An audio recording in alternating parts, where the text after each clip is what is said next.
be. We've got a couple of other cameras that are up just inside this vehicle. This one seems to have a wee bit of a problem, though. No, it doesn't. No, sorry, it's just a monitor in front. This is Kirk Spitzer, a colleague of mine, who is the former Pentagon correspondent from USA Today, who is taking on the role of navigating us through the difficult ground and terrain of the battlefield. He's found this an interesting experience as well. We were driving yesterday in soft, fluffy sand ruts that were up to 2.5 feet deep, really testing the ground clearance of this vehicle. The sand has a consistency almost like talcum powder on occasion, and it gets up into everything in the vehicle. We had to change out the air filter, the fuel filter today. There's a lot of maintenance that's out of the realm of the ordinary when it comes to being a correspondent or an engineer. We also have one other camera here. We're not rolling yet, so it doesn't really have the intended effect. This is Randall Joyce sitting in the front, who is our esteemed producer out of our London bureau, as well as Kirk and myself. And the only camera that the only person that the camera doesn't pick up this morning is Patrick Starlin, who is our engineer who put this whole thing together. And now that the Marine has cleared the field of view out front, we'll show you a look out front as well. That's the camera that will catch all of the action as we're rolling forward. Well, John, it still looks pretty dusty out there to me. It looks pretty sandy 50 miles an hour across open desert. Looks pretty sandy out there still. Dan, this is actually a beautiful day. This is actually a beautiful day. We had a little bit of light rain this morning, which, of course, keeps the dust down, and everyone's thankful for that. Cools off the air a little bit, too. We have a little bit of cloud cover in the sky, so the sun isn't really beating down as strongly as it was yesterday. It may look a little bit sandy. There's always a haze in the air. A little bit of that's cloud. It's actually a very nice day here in the southern Iraqi desert, and we're all thankful for that. John Roberts, live on video phone from somewhere in the northern part of southern Iraq. John, if you can stand by, we're going to switch over to another of our CBS News combat correspondents, Jim Axelrod, who is with the U.S. Army's 3rd Infantry Division, the 1st Brigade, 3rd Battalion. We mentioned that Jim's report was subject to military review. It's subject to military review. On the phone and on the move inside Iraq. Jim, what is happening on this day 2 of the drive to Baghdad? Well, Dan, day 1, the bottom line was almost a victory parade for the 3rd Infantry Division. They walked into the country and moved en masse in that column of vehicles and troops, and they encountered no resistance, saw virtually no Iraqi troops, and moved in a rapid rate of speed, unimpeded, about 6 hours well inside the border.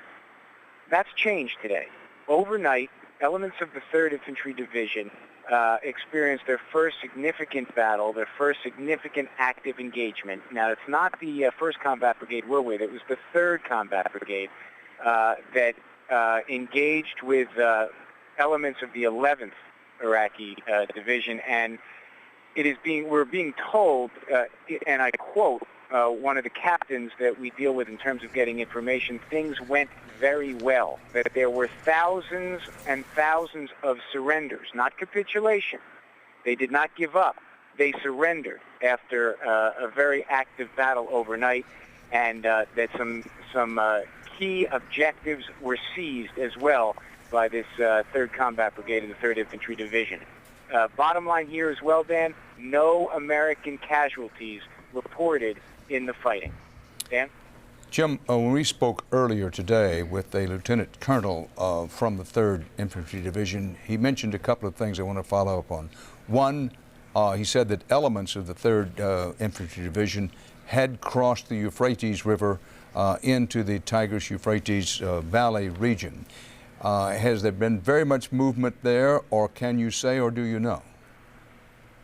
Well, the elements that we are with, the brigade we are with, has not crossed. I can tell you that the key focus for the brigade we are with is securing some river crossings. What you're reporting is news to me if they've crossed the Euphrates River, because we have been told all along that the movement will maintain west of the Euphrates as they push north until certain objectives are seized, and then there will be a decision to cross. So the group I am with and the elements of the 3rd Infantry Division I am with have not gone over and had not planned to, at least through the rest of the movement north for the foreseeable 12, 24-hour period. Dan? So for the sake of our viewers, for clarity, There was no question that the colonel we spoke to this afternoon said some elements of the 3rd Infantry Division had crossed the Euphrates River. But what Jim is telling us now, well, it may be true. I can myself consider it unquestionably true that some elements did cross the Euphrates, that by far most of the 3rd Infantry Division remains west of the Euphrates. Now, if we can go to our map here for just a moment. Stand by, Jim, because we're going to do a little map work here for just a second. As best we can figure out, we're not going to give you any precise positions, of course, but the elements of the 3rd Infantry Division that Jim Axelrod is reporting are roughly in this area around El Asaria. That town has been talked about, and more about that later. They have been west of the Euphrates River. Keep in mind the Tigris River, which runs through Baghdad, is over here in the eastern part of the country. The Euphrates, which begins up in Syria, is over here. And the 3rd Infantry has by and large been west of the Euphrates. Now, the Lieutenant Colonel we talked to this afternoon said flatly that at least some elements have now crossed the Euphrates into this biblical, historical Mesopotamia Valley. But so far, most of the infantry division is staying west, and that's the point that Jim was making. Now, Jim Axelrod, I also want to follow up with the combat. The Apache longbows, which have the capacity to knock out tanks, they're the best tank-killing helicopter in the world by far.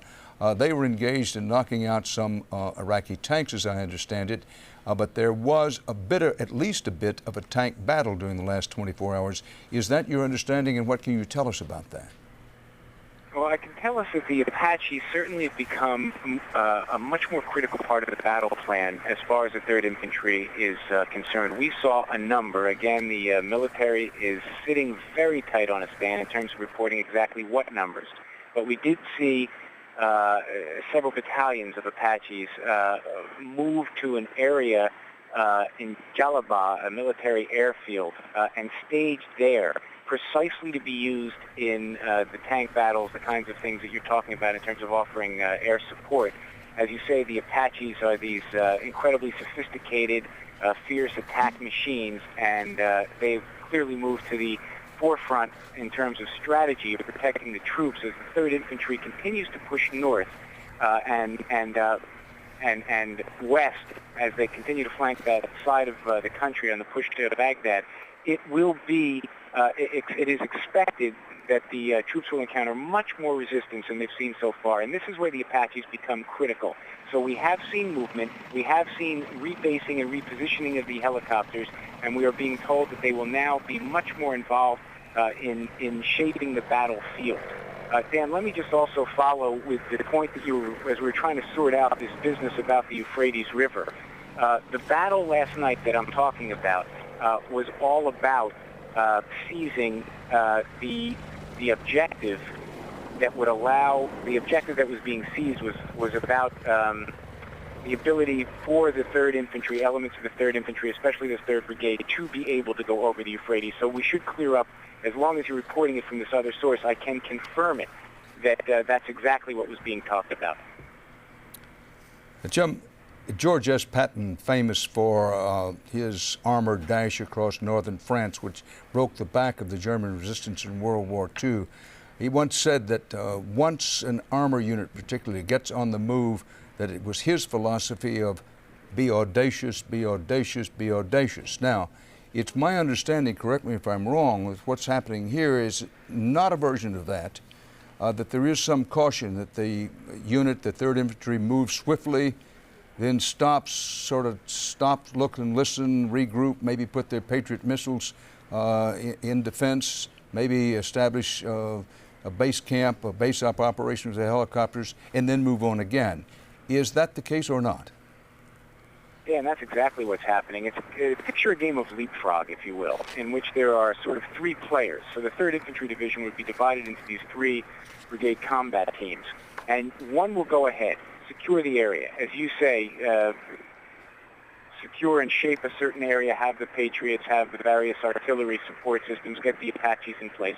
And then you'll see one of the other brigades sort of pass through and move to another position, securing that position, and then another brigade will come by. So it's a game sort of leapfrog that allows the infantry division as a whole to move with the kind of speed that they're looking for, but at the same time marries it up to a degree of safety and security that is the other objective. That's sort of the way it moves. A great deal of deliberation, but because they've encountered no resistance to this point, they're moving at a rate of speed that they've been quite satisfied with so far. So audacious, I'm not sure. Rapid and safe, most certainly, to this point, Dan. Jim Axelrod, with you, when you talk to, let me ask you, you get a chance to talk to captains and sergeants, the two grades of people who know the most about what's really going on. But with whomever you're speaking, what's their rough estimate? What's their best hope of being at the gates of Baghdad? Another 2 or 3 days, or do they know? I think, again, the critical phases in terms of answering that question will lie in the next 24 hours. We should have a much better fix as to what kind of resistance, if any at all, the elements of the 3rd Infantry will encounter because of the route that they will be following over the next 24 hours. If everything goes smoothly, and when I say smoothly, I mean if everything is more or less in accordance with expectations. I don't think it is outside the realm of possibility to be in Baghdad on the gates of Baghdad in 3 days. I don't think that's outside the realm of possibility at all. But that would depend on continuing to have, while pockets of resistance, and in some cases, as was the case last night with part of the 3rd Infantry, some occasional but fierce resistance, it all depends on how much resistance. And Jim, I want to ask you, is there talk among the troops that Saddam Hussein has not unleashed his chemical and biological weapons, the weapons that the United States so firmly believe he has, at least up to this point? He has not unleashed any of those at even the advancing U.S.-led troops. You know, it's the concern with the captains and the sergeants, as you mentioned, is something I've seen, say, in the last 24 hours or so. I've seen much more of this sort of chemical tape that they wear around their legs and on their uniforms as an indicator. It's going on the vehicles. I don't think it's at this point any more of a concern in terms of preparation than it has been, but it certainly is in the minds. And I think, Dan, that's because of a certain vacuum that exists right now. It's impossible to stress too much what the first 24 hours of the ground war did in the hearts and minds of the soldiers we've talked to. Remember, no resistance. So it couldn't have gone smoother. And I know that the officers are concerned about protecting against the sense of overconfidence. What you see in the sergeants and the captains and the privates and the specialists, because of this sort of, for especially the guys who haven't seen much combat before, in terms of guarding against overconfidence, you tend to focus on, okay, what could be out there? What still exists and still remains as a possibility that could change the tide and the pace and the rate of our, in their minds, of the military's successful march. And I think that the first thing on people's minds at that point is going to be the chemical and biological threat.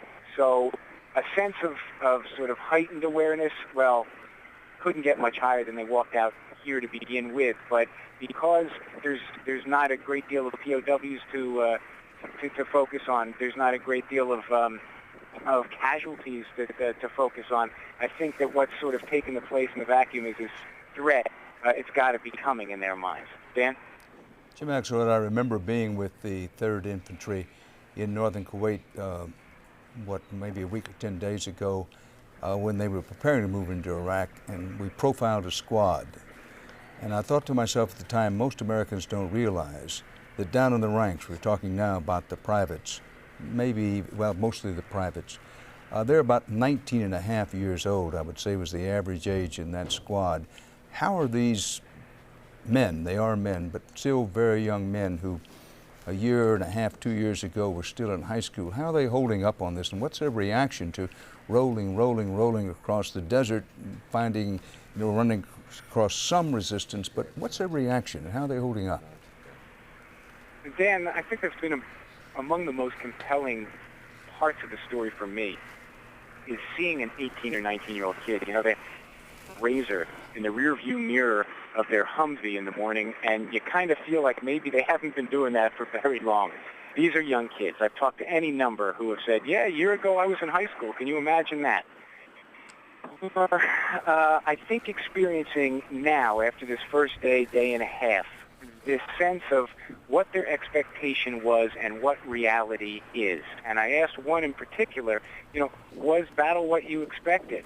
And he kind of shook his head and said, it was exactly what I feared, in terms of his nervousness, in terms of realizing when it's for real, that as much as you can train and as much as you can prepare yourself, there is still no substitute for realizing all the marbles are on the table. And this was a guy who had been through the first 6 or 7 hours of a ground war where they hadn't seen anything other than some Bedouins waving to him on the side of the road as they drove by.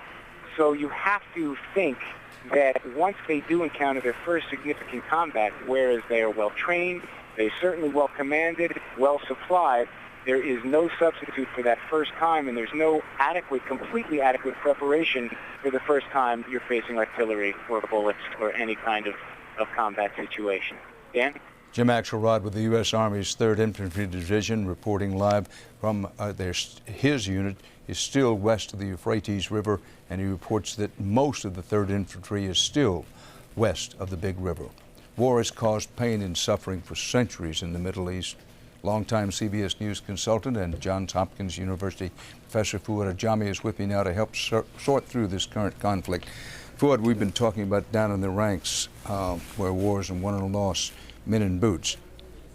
Let's take a wider shot. What lies ahead on the road if American forces do succeed of not just getting to the gates of Baghdad, but like the Mongols and others before them, move through those gates and take over? What's ahead? Well, I want to stay with the poetic imagery that you rightly noted. These young kids who are racing toward the gates of Baghdad, these young kids, and this is who's carrying out this campaign. We are racing toward an American stewardship of Iraq. This is really what these men are going for Baghdad.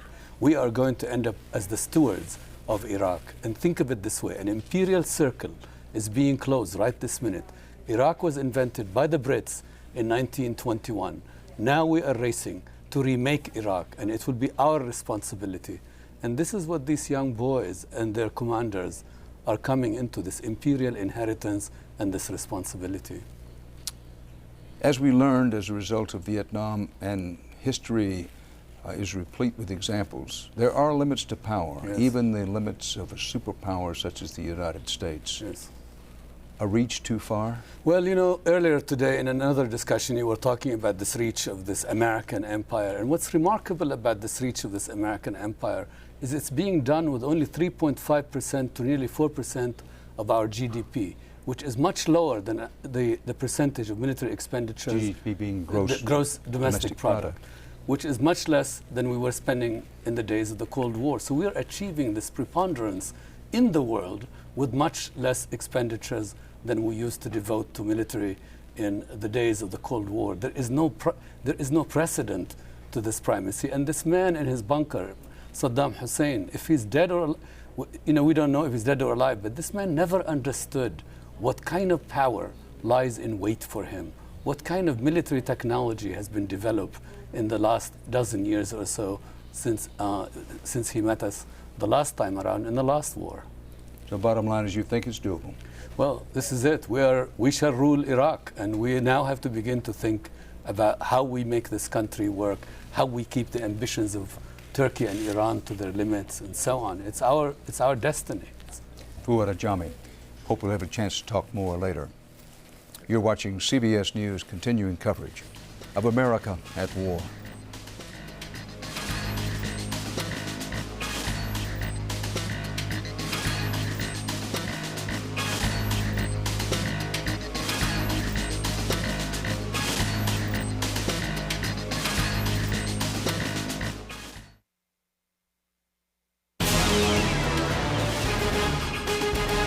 This CBS News special report is part of our continuing coverage of America at War. From CBS News headquarters in New York, here is Dan Rather.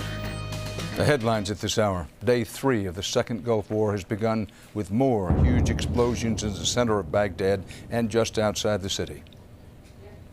You heard some of the thunderous explosion This is a nighttime scene, but the explosions continued in daylight in Baghdad for the first time in this Gulf War. More Iraqi troops are surrendering in the south, including one entire division, an estimated 8,000, mostly conscript in the way of troops. 8,000 of the regular Iraqi army. That was near the city of Basra. Other units of the U.S.-led force are rolling north, meeting sporadic resistance, in some cases fierce. They're on their way to Baghdad, but they are going at a fast go, then stop a while to regroup, and then move on. 2 U.S. Marines have been killed by enemy fire. That's in addition to the 4 U.S. Marines who died in a helicopter crash. The cause of that crash not yet determined. Turkey is finally allowing U.S. aircraft to overfly through its airspace, opening the way for U.S. troops to be flown into northern Iraq to try to keep the peace between Kurds, Turks, and Iraqis. But Turkey is also sending more of its own troops across the border into northern Iraq against the specific and expressed wishes of President Bush. Anti-war protests flared today in Turkey and in several Arab capitals. In Cairo, Egyptian police used water cannon against the crowds there. In this country, some hundreds of people were arrested in a second day and night of protests. 2 Marines have become the first Americans killed by enemy fire.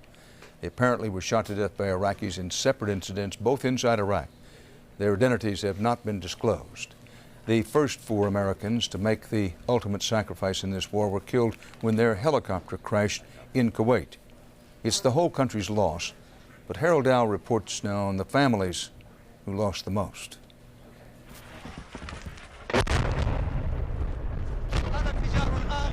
At the same time the bombs reverberated through Baghdad yesterday,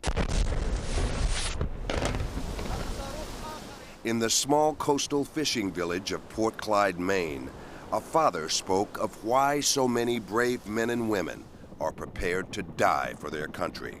It seems to be a war that probably needs to be done. Corporal Brian Kennedy was one of 4 U.S. Marines who died when the Sea Knight helicopter he was in crashed while on a secret mission to secure Iraqi oil fields. I hate to see that it's our sacrifices that we all give, not only Brian and my wife Melissa, but the other soldiers and their families, and hopefully there's not many others. But if it'll bring peace to the world, I'm all for it. To all those who have lost someone in this conflict, our hearts are with you. All of the Marines on the Sea Knight were brothers in arms at California's Camp Pendleton. The Marines who gave their lives in Operation Iraqi Freedom join the ranks of men and women who have fought and died to protect America's security and freedom. Captain Ryan Anthony Beaupre, 30, of Bloomington, Illinois. Corporal Brian Matthew Kennedy, 25, of Houston, Texas. Staff Sergeant Kendall Damon Watersby, 29, of Baltimore, Maryland. Major J. Thomas Aubin, 36, of Waterville, Maine. He told me if something happened, Mom, always remember I died doing what I love. At 36, Major J. Aubin was an 18-year veteran who had flying in his blood, remembers his mother, Nancy. Jay was a year or 2 old, and he was flying in the back seat of his dad's Cessna, taking a nap. And he always loved to fly, and this was the way he could make it happen. Jay told his mother before he left that a war with Iraq was the only option. I asked him, I said, are you sure that we have to do this? He said, yes, Mom, we absolutely have to do this. It was the same sentiment expressed by Captain Ryan Beaupre, said his brother Chris and sister Elisa. I wanted to know if he was okay with what he was going over there for. And he was. He said that this was something that needed to be done. We always thought of him as a hero, regardless of this war or whatever happened. But what happened to Kendall Watersby, my only son, was something his father Michael wasn't prepared for. And President Bush, you took my only son away from me. The feeling of loss is also felt in Oceanside, the home of Camp Pendleton. Part of me feels that even one life lost is too many. The other part of me knows the reality of war and sacrifice. From the sands of Iwo Jima to the sands of Iraq, Marines fight and die. Fuad Ajami, our CBS News consultant professor at Johns Hopkins University. At first glance, the core premise of the Bush administration, that this is a world war involving a vast internal crisis of Islam, suggests the necessity of a very long-term American commitment. Dan, you're absolutely right. In my opinion, and I think some months ago we said this even on this broadcast, this road to Baghdad, it began in Kabul. It was one main highway. It began in Kabul, Afghanistan, and goes all the way to Baghdad. It's really a war now to, in many ways, rid the Muslim world and rid the Arab world in particular of its malignancies. And it's a battle to show, if you will. We have to have a vision. We have to make sure that these people we sent and we put in harm's way and who paid the ultimate sacrifice, as you put it, that there is a vision for it. And the vision is a representative government in Iraq that would be in some way, this is the ambitious vision, a model for the other Arabs. Not a democratic government, but just a representative government, less lethal and more reflective of Iraq's principal communities. The road led from Kabul to Baghdad. Right. The idea is whether, correct me if I'm wrong, Yes. whether Saddam Hussein is directly connected with al-Qaeda or not is less the point than no one doubted, no one in the administration doubted, very few Americans doubted if he had the chance, Right. he would do the kind of thing that happened on 9/11. Absolutely, Dan. What was September 11, 2001? September 11 was about surprise. And who is the master of surprise in the Arab world and in the Muslim world? Saddam Hussein. He surprised Iran in 1980. He surprised Kuwait in 1990. And our president and our leaders decided that they couldn't live in the shadow of that threat and of that possible surprise. The war against Saddam, in my view, began on September 12, 2001. That's when the decision was made that we would fight the war on terror, and then after we take it a step further, we would go all the way to Baghdad. That we would dislodge the Taliban regime, Absolutely. put Osama bin Laden on the run, and then move to Baghdad. Fuad Ajami, thanks. So far, Iraqi forces have taken aim at coalition troops in Kuwait perhaps a dozen times with tactical missiles. And so far, as Aaron Moriarty, who is is in Kuwait City, the impact has been at best low. Aaron? Good morning. Good morning. It's a wet, windy, but very quiet Kuwait. If you call the bombardment of Baghdad shock and awe, you'd have to call what's happening here in Kuwait the last gasp. While it is true that Iraq appears to be aiming a strike at U.S. troops here by aiming missiles here, so far it's been all miss and no hits. In the past 48 hours in Kuwait City, air raid sirens have sent people scurrying for cover, time after time after time, and kept Captain Wes Russell and his men of the 293rd Infantry Brigade very busy. As you can hear now, they're saying all clear. It started Thursday night when Russell got a frantic call from one of his men guarding the nearby seaport. We're under fire, there's been an explosion. Those were his words. It shook the windows and everything. We really didn't know where it was coming from or what it was exactly. The commander on site, Captain Greg Markison, says despite the 293rd's training, the Indiana National Guard unit was caught a bit off guard. It was very startling, to say the least. We were used at that point, after a day of scud alerts, of hearing it. And when that didn't happen, my first thought was it wasn't a missile, it was a bomb. Just a very, very quick, loud, sudden whirring noise. Literally just the sound of a high-pitched turbo fan. Hotel manager Paul Hutton doesn't need official confirmation of the missile. He says it flew right over his head and the Hilton Hotel. How loud? Quite loud. In fact, one of my colleagues was almost literally thrown out of bed. How close do you think you came to being hit? Far too close. It was not a Scud, we know that.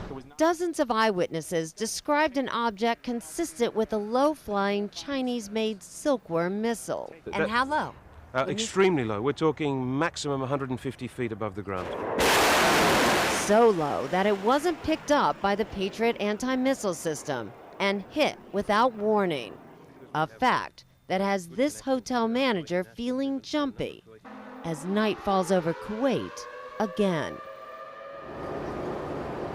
Dan, I want to make it very clear that when I said that missile hit, it hit the water. So far, none of the missiles that have been launched here at Kuwait have actually hit its mark, which we've been very lucky. The most recent one, which was yesterday, was intercepted by a Kuwaiti Patriot system before it could cause any damage. Aaron Moriarty reporting live from Kuwait City. Thanks. Let's go back now to CBS News correspondent John Roberts, our regular chief White House correspondent, who's on temporary duty as a combat correspondent with the 1st Marine Division somewhere in the northern part of southern Iraq. John, it's my understanding that you have an opportunity to interview one of the Marines there. Tell us about it. I do, Dan. We're just in a staging area right now, getting set to roll out in 3 or 4 minutes. But I thought we'd take this opportunity to meet a real Marine. This is kind of Robert Mitchell, who's been kind enough to accompany us and stay close to us as we travel through the southern desert here in Iraq. And the company has already been split up this morning, or the battalion has been split up this morning. Can you tell us kind of what's going on this morning? Well, first off, last night we had Bravo Company move forward, do a screen to our north. And earlier this morning, Alpha Company pushed forward to do a screen to our west. The rest of the battalion is staying by to follow and trace behind them. So you've split off a couple of lead elements of this battalion. They've gone forward to check out the terrain ahead, and then you'll bring on the follow-on forces after this? Exactly, sir. How is the campaign going so far? I mean, you have a vast experience here in the Gulf area. You're a veteran of Gulf War I. Yes, sir. Thus far, it's gone pretty much as we planned. Our intelligence officers gave us a very good intelligence before we rolled out yesterday morning. No anticipation we have much enemy forces in our theater, and that so far is exactly how it's unfolded. Was it surprising to you that there was absolutely no resistance as you came across the border? In fact, between 6 o'clock yesterday morning when we crossed the border and this morning, we have not seen one Iraqi soldier, one piece of Iraqi military equipment other than what was destroyed during the Gulf War. Somewhat surprising, again, as I said, because of our G2, our intelligence, feeding down the information they did, giving us the indication they did not think there would be any or much enemy in our area. It's exactly how it's unfolded. Now, do you have a sense that if they're not here, they're somewhere else, or do you have a sense that this campaign may be, in fact, be much easier than some people had laid it out to be? Personal perception, sir, I think the closer we get to Baghdad, the more we're going to encounter. Right.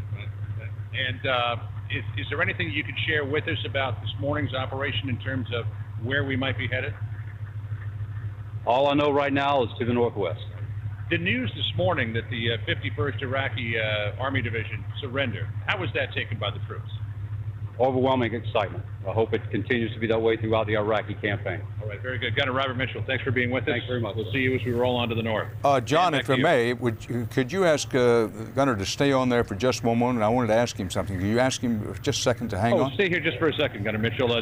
Dan Rather would like to ask you something. You can ask it through me. Go ahead, Dan. Well, thank you. First of all, John, he said, and he paused a long time. I noted that. He doesn't want to tell us where he's going, and I don't really want to know. But he said moving toward the northwest. Is it his expectation that eventually, at some point, the Marines will cross the Euphrates River and get into the Mesopotamia Valley? Dan is asking, obviously, preserving operational security. Is it the Marines' intention to, at some point in the move forward and the move north, to cross the Euphrates River and get into the Mesopotamia Valley? To the best of our knowledge right now, our planning right now only has us taking up just south of the Euphrates River. Certainly hoping to move forward after that, but right now it's just up to this side of the Euphrates. Now, a question that Dan asked me yesterday, and I think you probably want to hear from you as well, is it the Marines' intention to be there at the gates of Baghdad at some point in this campaign? That I can't answer, sir. Is that something that you would like to see the Marines do?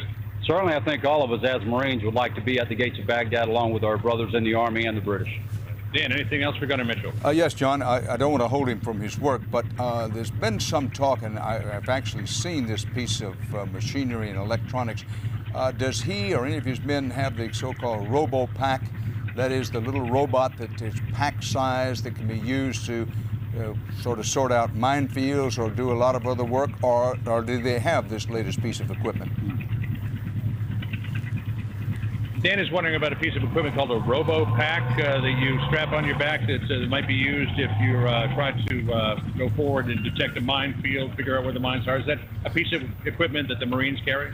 It's a piece of equipment that I wouldn't be familiar with. Our engineer officer would have better information on that. Right. You're into guns and bombs and that. I'm in the standard infantry weapons type of environment. Right.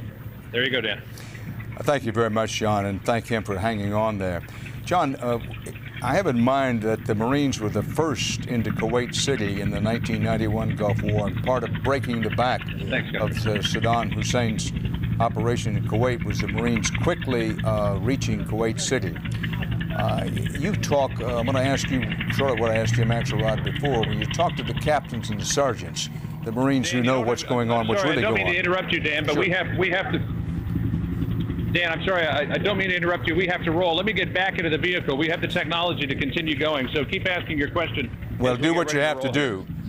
Do what you have to do. Get back in the vehicle, and if you got to roll it, and we'll let you get back in there. Just take a second to do it. All right, Dan, go ahead. On. Well, I was remarking, John, that the Marines were the first into Kuwait City in the 1991 Gulf War, but they did that by once they got started, they kept moving. They just kept driving. I get the sense in this operation, and I'm asking you to correct me if I'm wrong, that there's a bit of move forward, then stop, look, listen, regroup, then move forward some more, rather than a pell-mell drive forward. Dan, I think because this campaign is larger and the terrain that they're operating in is much larger than it was during Gulf War I, that there is that sense of move forward, get a sense of where you are in your position, get a sense of where everyone else is as well. Pause, refuel, make sure that everybody is watered up, fueled up in terms of MREs as well. Get a sense of how the battle plan is changing, because it is changing very quickly, and then you move on from there. Let me just switch to the front camera here as well. I'm pretty boring to look at, so let's get you some terrain that looks a little more interesting. We're heading off, if you will, to catch up with Alpha and Bravo companies, who Gunner Mitchell was saying struck out as a lead element about an hour ago. We've got a combat vehicle in the front. It's called an LAV-25, 25-millimeter cannon on the front of it, same type of cannon that is on the Bradley fighting vehicle, two of those actually out front. Then we're followed by a communications unit called the C-Squared. This is one that can keep in contact with the battalion, with the companies as they go forward, as well as Division Main, and then Gunner Mitchell, who is our escort, is in front of us as well, Dan. But I do agree with you that this is a campaign of moving forward, stopping, regrouping, get an idea of where everybody is, and then move on again. We actually stopped. Yesterday, we were supposed to only stop for about an hour. We ended up stopping for the entire night. We stopped at about 10 o'clock, and then the lead elements rolled out at about 5 o'clock this morning, and now we, after a wee bit of a delay, are moving out ourselves. John, I see a tower of some kind up forward to your left at maybe about 11 o'clock. Is that a high line? Is it a communications tower? What is that thing? It's a power line, Dan, and I don't want to give you the exact location. Actually, what we should probably do is ensure that, and I think if we see just that, we're probably fine, because there is a certain landmark quality to this particular power line. We don't want to show you too much of it because somebody might get a pretty good idea of where we are. I understand. But, that is a high-tension power line that's in front of us, Dan. That's correct. John, about how fast are you going now? Look at the speedometer. How many miles an hour are you traveling along there? Oh, it's only about 10 miles an hour now, Dan. We just ran into some washboard ruts here along the desert underneath this power line, but we should be starting to tick it up a little bit. I imagine as we chase down the lead group, we'll probably get up to about 40, 50 miles an hour in this run through the desert. John, when you talk to the captains and sergeants and the other Marines down in the ranks, are they still at a heightened state of worry about the possible use of chemical and biological weapons? Or is that beginning, even in a wee small way, to fade in the background of their minds? I think, Dan, it's a little less so now than it was even when we were in the... Well, we seem to have lost John's audio there. This video phone has worked amazingly well. I believe we've lost John's audio for the moment. Dan, do you still have us? We have you back now, John. We lost you there for a second. I think we're back now. I think we're back. Fine. John, one thing I think it's probably that the high-tension wires interfere with the satellite transmission. Right. But, John, this gives us an opportunity to say that there were a lot of questions about embedding journalists with U.S. military units before the war actually started. From a distance, it appears to so far have worked extremely well, and one's tempted to give a tip of the Stetson to Tory Clark and Defense Secretary Donald Rumsfeld for reversing the very tight, no access, very little information policy of the Afghanistan campaign and opening up in this one. But I'm interested in your view on the ground and rolling with these Marines, how it's worked. Well, Dan, I agree with something that you said was a little more than a month ago, I think, as we were preparing for this whole process, that there is a very fine line between being embedded and being entombed. And there was a real question as to whether or not if we got deep in with the unit as it was rolling through the desert, we'd ever be able to transmit. So what I really have to do is, if you would allow me to, is give a tip of the Stetson to these two fellows. You see Engineer Patrick Starling's hair here in this three-shot, and to Kirk Spitzer, and as well to Randall Joyce, our producer out of London, who's taking a helicopter ride up to the front this morning. They spent an awfully long time not only putting together this extraordinary vehicle, which allows us to broadcast as we travel with the units, but they spent a long time getting to know this unit as well. I came into it about almost 3 weeks ago and started to get to know folks, but they've almost been living with them out here in the desert since the moment that they touched down. There's also a past relationship between. Well, once again, it's a wonder it didn't happen earlier. We've, as you can see, we lost the audio and got a freeze frame on the video phone. But John Roberts giving us an excellent inside view of what it's like to be with a reconnaissance scout unit up ahead for the U.S. Marine 1st Division. And among the things we learned is that they do intend to go up to the Euphrates River, but right now it's go up to the river, maybe cross it, and maybe not. Now, in from Sky News, affiliated with CBS News in London, Sky News reports a Royal Navy helicopter collision. This is not good news. There's no way to dress it up. We said before, war is hell in a lot of different ways. And 2 Royal Navy Sea King search and rescue helicopters are now reported to have been involved in a mid-air collision over international waters in the Persian Gulf today. 7 crew members are missing. Now, no word on whether anyone was rescued, injured, or killed. What we have and all we have is that 7 crew members are missing as 2 Royal Navy Sea King search and rescue helicopters collided in midair. These things happen. Now, 4 U.S. Marines and I think it was 8 British troopers were killed in the crash of a U.S. Marine helicopter, you recall, about 48 hours ago. We still don't have any information as whether it was knocked down by enemy fire or whether it was mechanical or an accident, although the early indications are that that was probably an accident, not to be confused with the 2 U.S. Marines who were shot dead by Iraqi soldiers over the last 24 to 36 hours. Now, CBS News producer Phil Ittner, he's a producer and one terrific reporter. He's also with the 3rd Infantry Division, where Jim Axelrod reported from a short while ago, although Ittner is in a somewhat different area. He joins us now by phone and has news of a battle today inside Iraq. Phil, tell us about it. Dan, the battle for An-Nasiriyah is over. The U.S. 3rd Mechanized Infantry Division is announcing this morning that they have defeated the 11th Iraqi Light Infantry Division. In the early morning hours after an extensive fight, one that was unexpected, the U.S. forces have actually taken this city in the southern part of Iraq. Dan? Well, Phil, this is breaking news of a sort. Now, Al-Nasiriyah, the early intelligence reports is this was a place that the expectation was that they might give up the whole place. We're keeping in mind that this is in basically a Shiite area inside Iraq. But you say that there was a pretty fierce fight there. I would categorize this, Dan, as medium resistance. It wasn't too heavy, according to the military here, but it was enough for them to have to continually run operations throughout the night. And as you mentioned there, it was unexpected.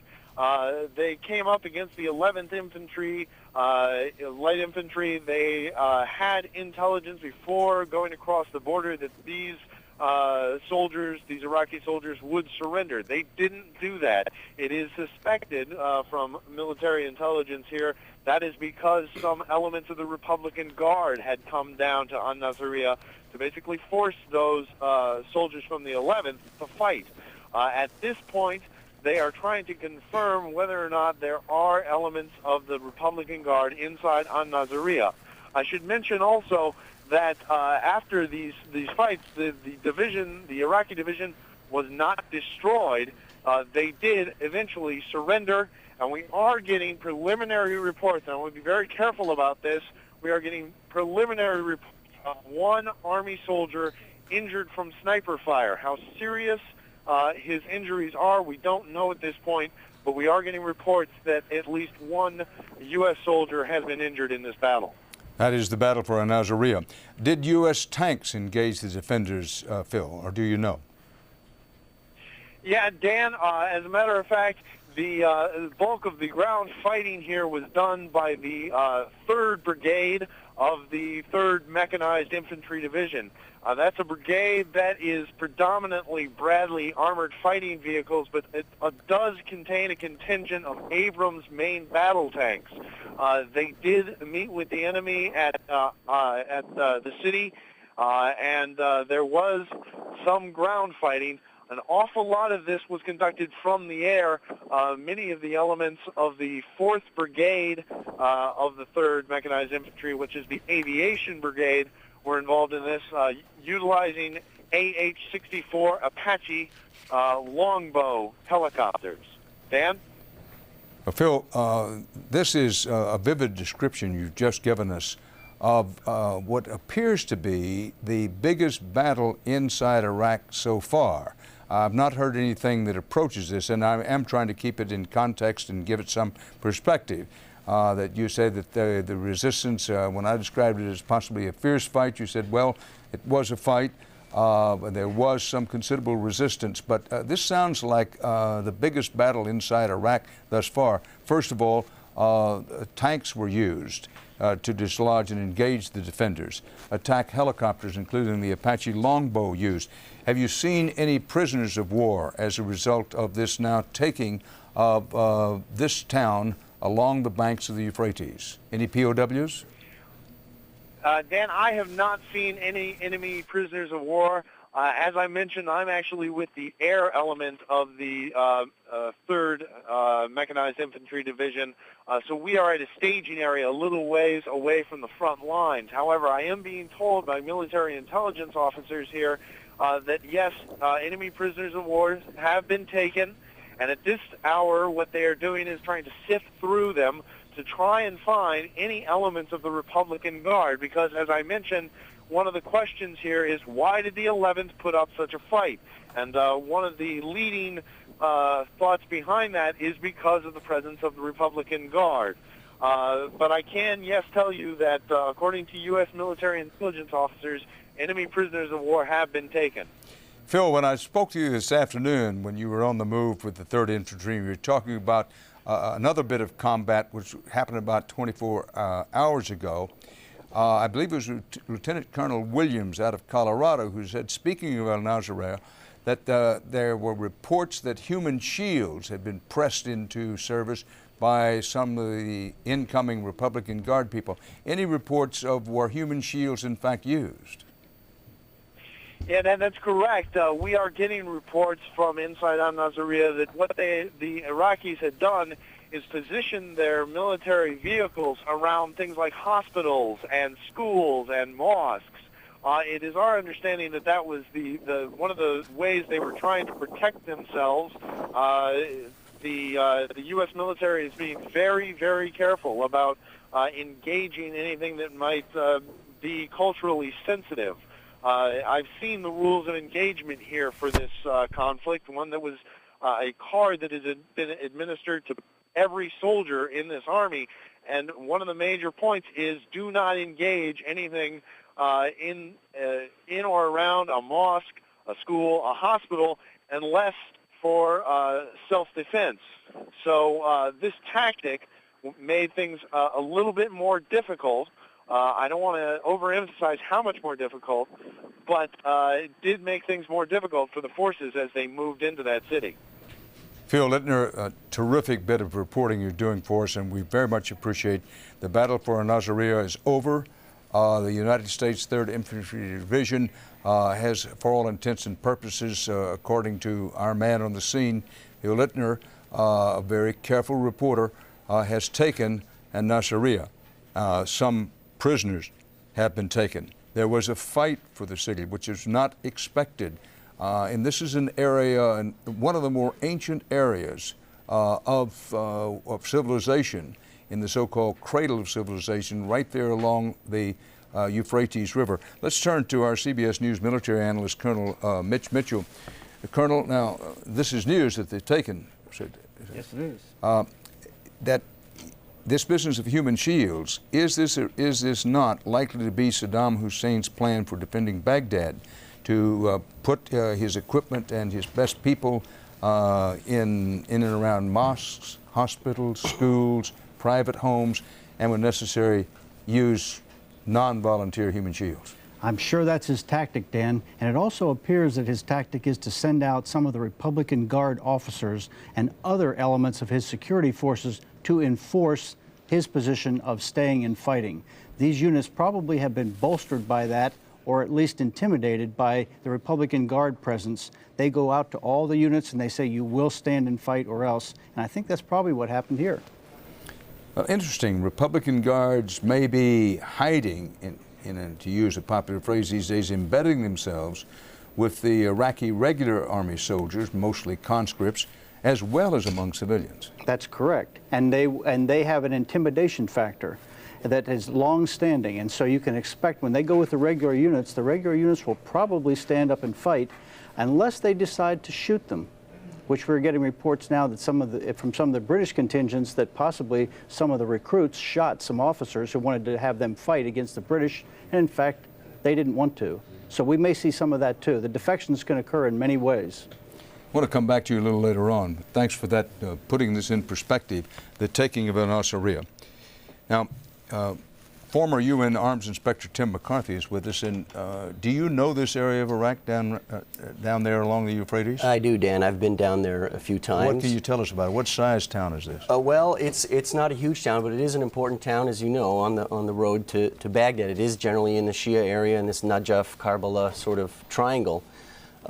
In terms of its military importance, it's very interesting. There's a very important airfield, command and control node, called Talil Air Base, which is right near Nasiriyah. What's interesting about that is we had information as inspectors, actually, that Iraq had actually deployed some of these drones to that very airbase, Talil Air Base, that we've all been worried about, that, for example, Secretary Powell talked about, and the concern was that they were going to use these drones for chemical and biological delivery. Now, this was done in 1997. We have direct information that, in fact, they forward deployed these drones. So this is good news.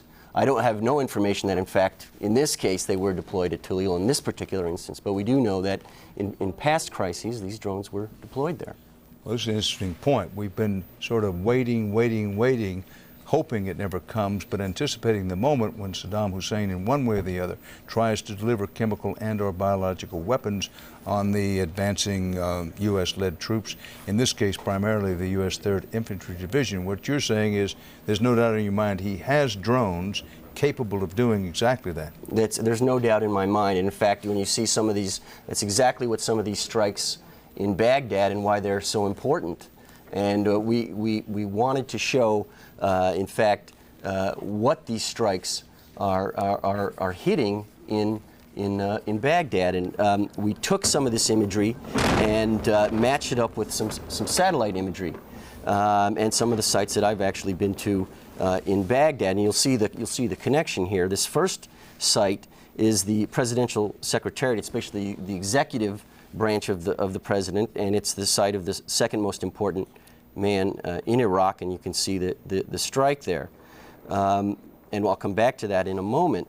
This second strike shows the Mukhabarat headquarters, the intelligence headquarters, and basically they handle all the foreign intelligence operations in Iraq, and you can see that strike there. Now, if we talk about this, the reason why I mention this presidential secretariat, the person who is Saddam's right-hand man, the presidential secretariat, his name is Abid Hamid Mahmoud.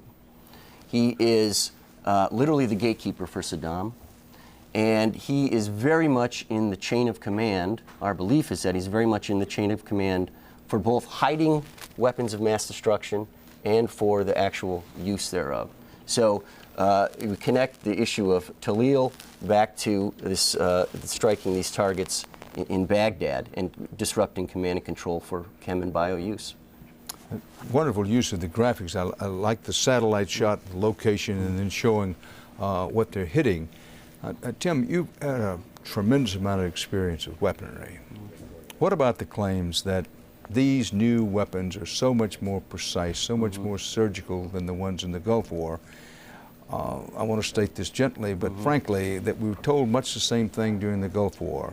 How much of this should we believe about the precision of these weapons being used against specific Iraqi targets now? I mean, my sense is just looking, and we've looked over this footage fairly carefully over the last couple hours, and looking at these very important sites, for example, again, this presidential secretariat site, right on target. The Mukhabarat compound that I mentioned, this general intelligence compound, it's actually a large compound composed of many buildings, and from the view that we have, the bearing we took, we can tell that they hit right on the right set of buildings that contain really the active elements of the intelligence service.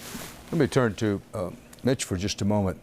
Mitch, what happened to the idea that you come in with overwhelming air power for at least a few days and inflict tremendous attrition and then come in perhaps quickly behind it with ground forces? That hasn't happened. If anything, it's been the other way around. Big ground force invasion with, sometime later, a big air attack. Well, we hear that General Tommy Franks wanted to get after those oil fields quickly, and that may be one of the reasons why the ground attack was launched. But you're quite correct. When you don't have a softening up process before you attack ground forces, you can expect stiffer resistance. And I think that's what we're finding right now. It's not something we can't overcome, but it's certainly going to slow down the operation a bit. And of course, it will always produce more casualties. The longer you fight, the more casualties you get. Thanks, Colonel. The message has already been broadcast to Iraqi forces over and over by U.S. planners. Surrender for the sake of your honor, to save your lives, to save the lives of your family. It's a message that more and more Iraqis appear to be taking to heart. CBS News correspondent Russ Mitchell is here with late details about some who are giving up the fight. Russ? Dan, 8,000 more Iraqi troops are now in the hands of Allied forces, and the Pentagon says this is a big one. All part of the Pentagon's very aggressive campaign to get the opposition, both military and civilian, to switch rather than fight. Okay. All right, U.S. military officials are optimistic that scenes like this in Iraq become more common over the next few days. These are civilians, but Friday's white flag by Iraq's regular 51st Division marked the biggest surrender so far of the war and was the first time the commander of an Iraqi division has given up. The 51st was a mechanized division, set to have 200 tanks before the war began. It was considered one of the better equipped and trained in Iraq's regular army. These former soldiers now become the responsibility of their captors, and the Pentagon is predicting more Iraqis are not far behind. Officers and soldiers in the field will increasingly see that their interests lie not in dying for a doomed regime, but in helping the forces of Iraq's liberation. And of course, the men who surrendered on Friday were not part of Saddam Hussein's fabled Republican Guard. The group picked up on Friday was said to be pretty much a ragtag group. They were hungry and they were tired. Even the Pentagon admits it's going to be tougher to crack the Republican Guard troops outside of Baghdad, which is yet another reason that the Allies are hitting Baghdad so hard with all that firepower from the air. Dan? And thanks, Russ. And we want to mention again that Baghdad, for the first time in the war, has been hit sometime during the daylight hours of now Saturday, Iraqi and Baghdad daylight time. Unexpected trouble in Iraq's north. Turkey Despite the protests of President Bush and the White House, Turkey says it is sending more ground troops into northern Iraq. CBS News correspondent Alan Pizzi is there. Alan, bring us up to date on this potentially complicating and even dangerous situation. Good morning, Dan. Well, we understand that a vanguard of at least 1,500 Turkish troops have already crossed the border, and more would appear to be on their way. That's in addition to the 18,000 troops the Turks already have in this country, making a buffer zone along their border to fight Kurdish guerrillas who are against Turkish rule in southern Turkey. Now, that's a very complicating issue because, as we've been mentioning, the Kurds say that they will fight any Turks that come in here. They'd like to fight Saddam. They'd like to be on the American side, but their biggest interest at the moment, they say, will be fighting the Turks. It's a whole new can of worms because, as the Kurds point out, if the Turks can come in, why not the Iranians? And indeed, there is yet another local issue that's now being complicated, bringing complications to the Americans. A battle has broken out just a little ways from here near the town of Halabja, where about 500 fighters from Ansar al-Islam, an Islamic group that admits links to al-Qaeda, is now in a pitched battle with forces of the Kurdish group that's around here. The Kurds say the attack began with the help of the Americans. About 5 cruise missiles slammed into that area overnight. And now Kurdish sources tell us that American advisors are helping their troops to attack Ansar al-Islam. You may remember that Colin Powell, in his speech to the United Nations, accused Ansar of having links with Saddam Hussein. Ansar denied that, although it was later said that perhaps some of Saddam's agents may have infiltrated Ansar. But Ansar does openly say that they sympathize with and imply that they have direct links to al-Qaeda. So it's a fight the Americans would I think, want to have go on, but perhaps not at this time. This is becoming a very complicated little region up here at the moment, Dan. Well, it historically has been a very complicated, as you say, little region up there. And to give this some perspective, Ellen, I'm going to put in one of our cards, which will give our viewers a chance to review the map. Where Alan is roughly up in this Kurdish area. The Kurds are Muslim. They're a mixture of Shiite and Sunni Muslims, but they are ethnically different from the rest of the country. The Sunni Muslims, led by Saddam Hussein, who dominate in the central part of the country and the western part of the country, and different still from the Shiite Muslims in the southern part, in that the Kurds are not historically and ethnically Arabs per se. It's a very complicated history, and I won't try to give it all here, but the point is that the Turks up here, they have a Kurdish population in their country. The Iranians also have a Kurdish population, and this area roughly is oil rich. Yes, the big oil field is down the south, the Ramallah oil field, but there's already an operating oil field in here, and they're known to be tremendous oil reserves in here. Now, the Kurds, in the best of all worlds, they would like to very much to have their own independent country. The Turks say no to that. The Iranians say no to that. Saddam Hussein has long said no to that, and in fact the now incoming U.S.-led invasion force says no to that, that they want to hold the country as a whole together. Now, the importance of Turkey moving additional troops into this area, as Alan Pizzi is pointing out so well in his reporting, is that it's an enormously complicating factor. Now, Alan, I want to come back to something you reported I hadn't heard reported before, and that is that some of the American missile attacks today were directed at al-Qaeda forces up in that northern Iraq area, al-Qaeda forces that now have done battle with the Kurds? That's right, Dan. It's a small group, Ansar al-Islam. They're not directly al-Qaeda, but they have links to and they sympathize with. They're said to be about 500 of them. They claim that all they want to do is bring what they would call proper Islamic rule to this part of the country. Obviously, as you said, the Kurds are Sunni Muslims and also Chaldean Christians. They have a high degree of religious tolerance, and they're not interested in Islamic fundamentalism in any way, shape, or form. They consider these Islamists to be a blot upon their area, and so they've been itching to get at them anyway. And the fact that we're hearing that at least 5 cruise missiles went in shows that the Americans are quite happy to help them. But as I say, perhaps not now and in this way. It's a distraction. Ansar was contained in their little pocket along the Iranian border. They weren't causing much of a problem. But now that the fight has started, it, as you said, just makes a complicated situation even more complicated. When the Americans are trying to get ground troops in here to push their way down to take those oil fields around Kirkuk and Mosul that are so important, before Saddam can do anything about them. And now they've got yet another fight, plus the Turks coming in. It's the proverbial can of worms, Dan.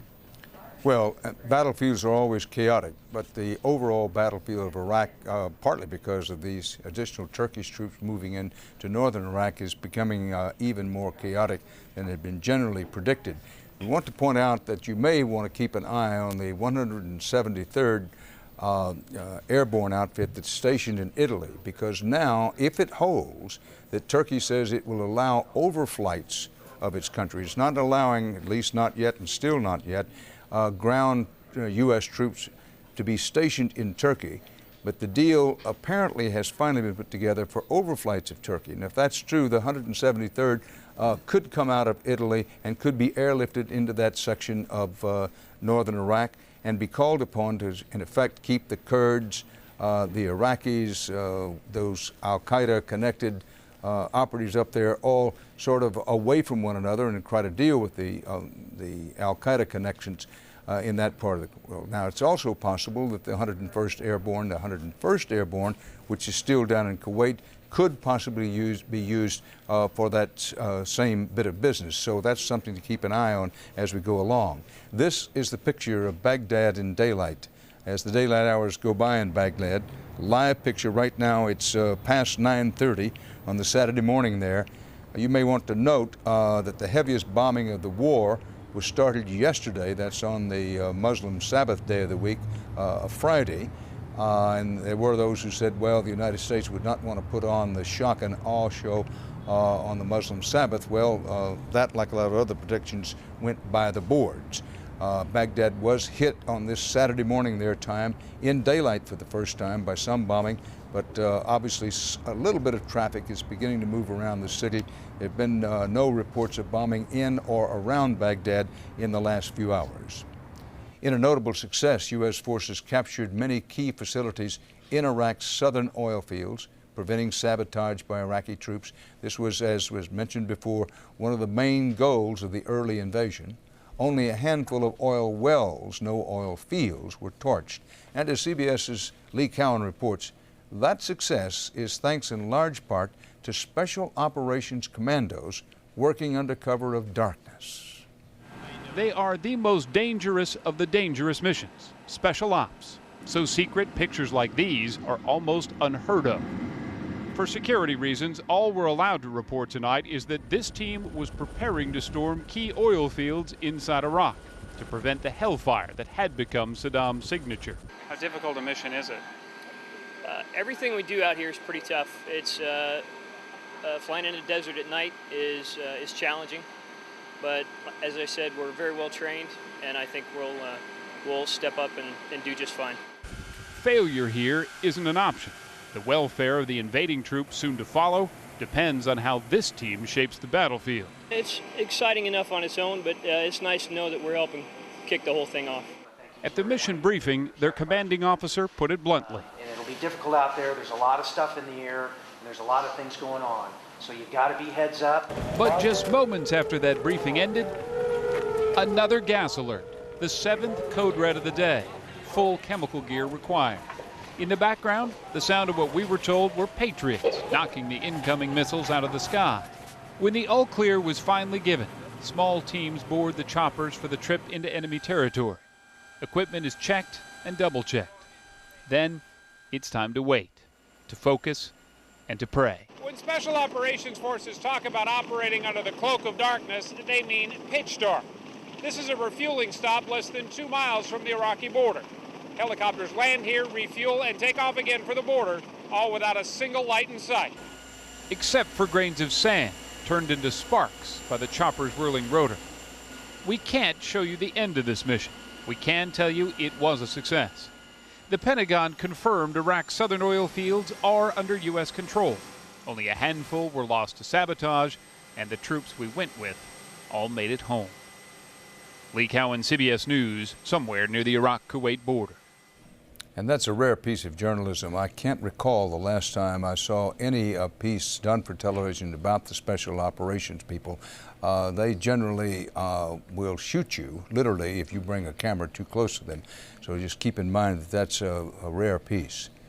The mystery still hovering over the early days of this war is whither Saddam Hussein. The Pentagon continues to insist it's confident Saddam Hussein was in that bunker destroyed with the war's first strike. But the CIA also confirms it was Saddam's voice on the videotape seen within hours of the attack. And today, Saddam Hussein and at least one of his sons, believed to be the younger of his two sons, were shown on videotape again on Iraqi TV. Now, there's some questions when the videotapes were made. There's some question of whether they ever appeared live on TV. This is one of those things about you can argue it a lot of different ways. But the links to which Saddam Hussein and others in his regime will go to survive are, by some accounts, nothing less than astonishing. Susan Spencer now on why knowing what's real and who's who can be very difficult in Iraq. 38-year-old Iraqi exile Latif Yahia has unique insight into how the Iraqi regime uses body doubles. After all, he was one. He made me hate my life. For 4.5 years, he doubled for Saddam's older son, Uday. The real Uday is on the left, Latif is on the right. It's clear the Iraqis have this down pat. I don't go and apply for this job. Interviewed this week in London, Latif says his nightmare started in 1987. Uday, an old school friend, approached him with a bizarre job offer. How would he like to be one of Saddam's sons? And he said, no, I'm not joking. What do you think to be Saddam's son? When Latif declined, guards threw him into a tiny cell, painted red, with no toilet.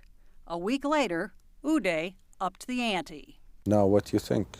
Do you work with me or I bring your sisters here? Latif feared his sister would be raped. And I start shaking, and I say to him, look, give me a piece of paper and I sign for you what you want. Just leave my family alone. First came the physical transformation. A dentist made artificial teeth to copy Uday's overbite. They cut all my teeth till the gum, and they take Uday's teeth and fix it in my mouth. In this moment, I can't close my mouth anymore. Plastic surgeons gave him a new Uday chin, and for months he studied videotapes to learn Uday's mannerisms. He had to learn to smoke. Uday smoked, and to drink. Uday did a lot of that. In this moment, I never smoked in my life. I started smoking. I never drink because I come from a religious family. I start drinking. The worst part, he says, was that psychologically he actually had to become Uday, a violent, sadistic personality. Latif says he was forced to watch rape and torture. They show me how they torture people.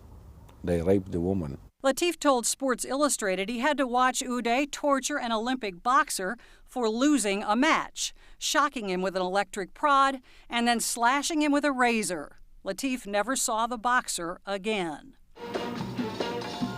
But the final test in his transformation was meeting Saddam Hussein, his new father. And Saddam had some advice. He say, God gave me 2 sons. You are now the 3rd. Just don't make me angry. Latif played his role for almost 5 years, seen here as Uday on this TV special. Here visiting troops in Kuwait. During the Gulf War, Latif was badly injured. The Western press reported Uday's death. At times, Latif admits he rather enjoyed the perks of being Uday, but eventually his ruthless boss turned on him. 21 days he put me in prison, torturing me from 6 in the morning till 6 in the evening. You see just the blood coming from my back, the blood from my face, from everywhere. Fearing for his life, Latif escaped through Kurdistan. As opposed to taking them prisoner. He lives today in Manchester, England, and he is watching this war intensely. He scrutinized the videotape released after the first attack, and though the CIA may think this is the real Saddam, Latif disagrees. He's not Saddam. Because I know Saddam very well and I know the double very well. The West, he says, has been fooled before. Take these 1992 pictures of Saddam swimming in the Tigris.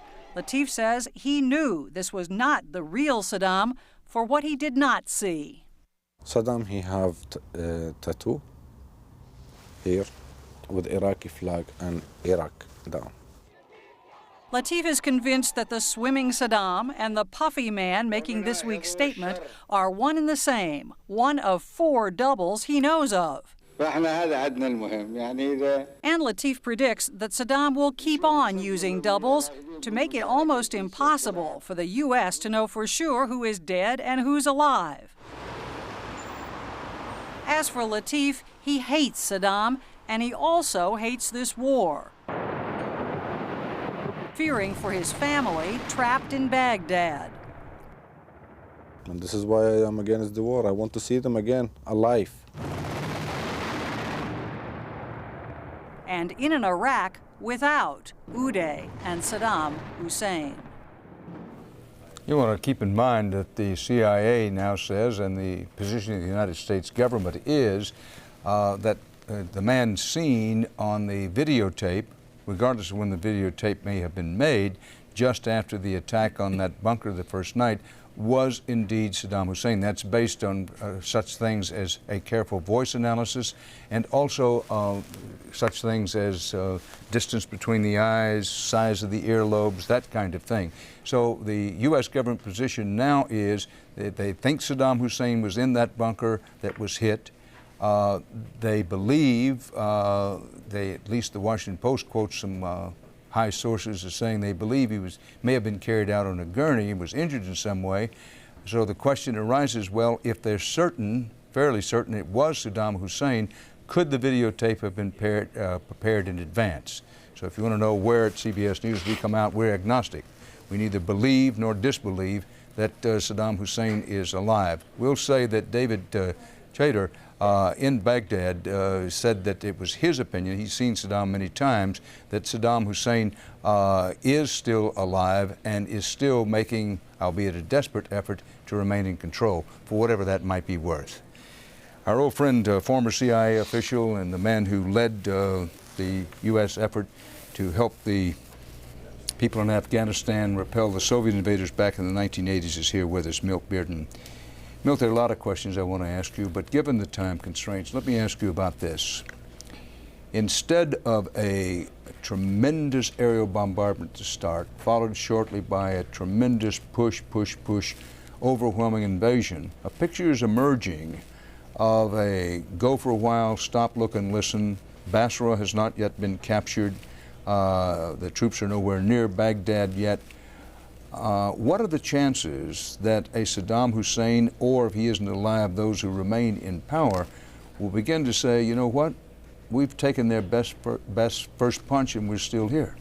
They very well could miscalculate like that. That bothers me too. We've been trying a number of things that were all worth trying. We've been getting our lines into battalion, brigade, division commanders of the Republican Guards, hitting them on their cell phones, working as much as we can to get capitulations without actually going in and having to take the cities. Taking a city is the least attractive choice in any war situation. We've also got a number of political considerations, whether it's the lack of the traditional allies. We've got the American public that is out on the streets. We've got a number of things to do to build a coalition to rebuild Iraq, and I think we're trying to handle all those political issues as we move towards Baghdad. And I think you've hit the nail on the head, that it's quite possible that they will see us calibrating this war in such a manner and interpret it as a lack of resolve. And I think that's a mistake for them, but I think we also have to start thinking about that now as we say, well, we did partial shock and awe, we didn't do big shock and awe.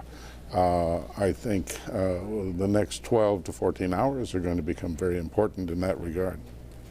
We have only about a minute left. Let's talk about the effect of all this on worldwide terrorism, whether it's Al-Qaeda or something else. Is that danger real and present still or beginning to fade?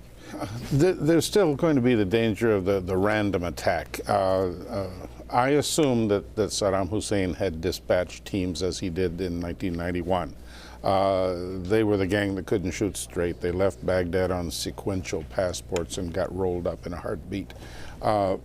But I always would say that even the blind pig will find the acorn. So let's assume that Saddam may have gotten a little smarter, that his intelligence services may have been a little more with it this time. So we have to pay attention to that.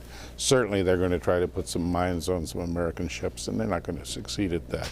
But somebody will blow up a McDonald's or a Haagen-Dazs or try to hit an embassy somewhere. Whether they can do anything big in the United States, I kind of doubt it. Neil Bearden, thanks. One of the Pentagon's stated goals in this campaign is to preserve as much of Iraq's oil riches as possible for the benefit of the Iraqi people. Now, that was apparently one factor in the decision to move up the coalition ground assault, hoping to keep Iraqi troops from setting the oil fields on fire. Troy Roberts has more on the efforts to prevent it from all going up in smoke. Coalition forces acted quickly today to secure Iraq's oil reserves, but the damage had already begun. About 12 oil wells were set ablaze. Near the city of Ramallah, plumes of black smoke could be seen rising for miles. But the Pentagon later reported that American troops had taken control of the vital oil fields in the south. Several are still on fire. Several are pouring oil onto the ground. We would intend to, in fairly short order, have the people that know how to repair those wells in there and putting the fires out. The Pentagon had long feared Saddam Hussein would begin destroying Iraqi oil production to slow a U.S.-led attack. Will you set fire to the oil fields? Iraqi television reports the government denies torching the oil wells. And just last month, in an interview with Dan Rather, Saddam promised to protect the country's petroleum wealth. Iraq does not burn its own wealth, and it does not destroy its own dams. But it's feared that many of Iraq's 1,600 wells may have been booby-trapped with explosives. The scorched earth tactic devastated Kuwait in 1991 as Iraqi troops retreated in the first Gulf War and set more than 700 oil wells on fire. The trail of fire and smoke created an environmental Armageddon that continues to plague the country. Could you go tomorrow? Oh, yes, absolutely.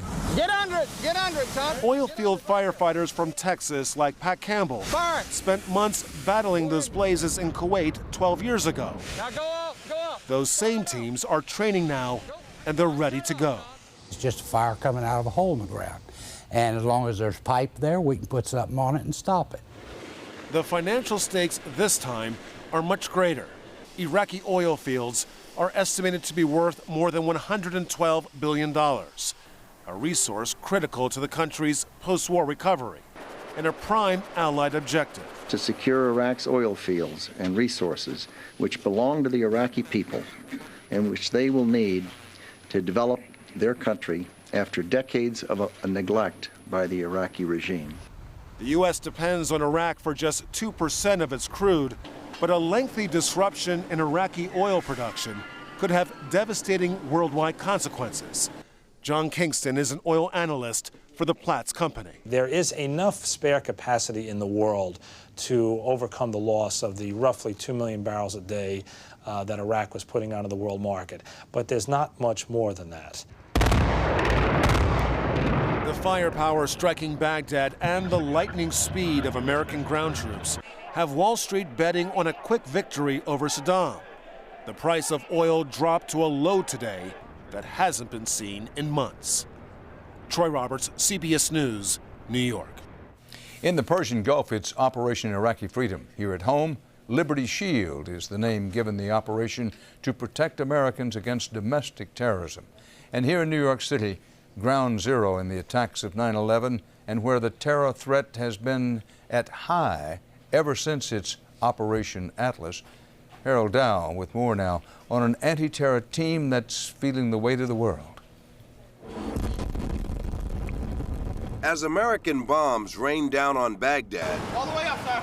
All the way up. All the way up. Keep going. Keep going. the NYPD was making sure New Yorkers were neither shocked nor awed by any terrorist bombs that may suddenly appear here. We have been targeted in New York City 4 times in the last decade, unlike any other city in America.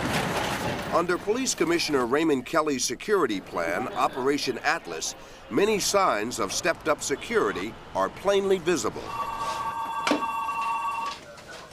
But one of the most important elements, the NYPD bomb squad, prefers to keep a low profile. Is there a unit in the field trying to raise us? This is not a job. I thought it was Launch 4 or something like that. This is a mission. I'll check, Mike. Lieutenant Mark Torrey runs the bomb squad, the country's oldest and largest. He spent the first 26 hours of the war in his office. Did you get home last night? No, I stayed over. Stayed over? Yeah. Long night? It's the kind of night that you don't go home. This week alone, his men have responded to more than 20 calls. Fortunately, no bombs were found. The volume of calls, not only to the squad, but as far as the calls that are coming over the radio, they're absolutely picking, I'm sure. The unit uses robots and bomb-sniffing dogs. But when a suspicious package is discovered, it comes down to one of Torrey's men in this 90-pound protective suit. Most of it's Kevlar. We have steel plating. Are you afraid? Absolutely. You don't mind saying that? Absolutely not. If you didn't say you were afraid, then you're a little bit psycho. Don't make it so obvious. Last night, the squad helped conduct a drill for patrolmen, one that teaches them how to deal with suspicious packages. You see it? You seen that? Found in the subway. You don't want to go near it. You don't want to touch it. Hey, that would have been the last sound I heard. The drill went smoothly. A lot of the mistakes that we made weeks ago, we're not making anymore. So I'm really happy with the way this went. But just hours ago, it was the real thing. We're going to redirect traffic down 61st. Someone was taking pictures in a bank. There's a black satchel sitting on that counter. And left this bag. Get ready to suit up and do your thing. Sir! Officer, remove. Police evacuate everyone on the block. You got it now. Okay. The bomb tech goes in. The police wait. And to everyone's relief, it turns out to be a false alarm. We determined there was no explosives in it, but some personal property. How'd you feel going toward it? Nervous? Good. Good. It's exciting. Get back to the office. Good job. But in a city on edge, there's no time to relax. This is not something that is going to end irrespective of what happens in Iraq. We're going to be fighting a very cunning and patient foe for a long time. Harold Dow. It's now been confirmed to CBS News that 2 Royal Navy Sea King search and rescue helicopters, British helicopters, were in a mid-air collision over international waters in the Gulf today, and 7 crew members previously listed as missing are now confirmed as having died in that accident. As we close a day that saw the first devastating display of shock and awe, Baghdad is burning again. The hope is that such barrages will, quote, decapitate the Iraqi leadership while demonstrating the futility of continuing to fight the United States. The assurances from Secretary of Defense Donald Rumsfeld and other U.S. officials are that great care is being taken to use precision weapons so as to minimize civilian casualties. Similar hopes were expressed before and during the first Gulf War, hopes that, despite the best of intentions, were not always borne out. Technology has progressed mightily between then and now, and the need to limit civilian casualties has never been more integral to strategy, let alone moral concerns, than it is in this war, portrayed so often as targeted at Saddam Hussein's regime rather than the Iraqi people. So as a new day progresses in Iraq, let us hope that daylight reveals that shock and awe has shocked, awed, and killed its intended targets.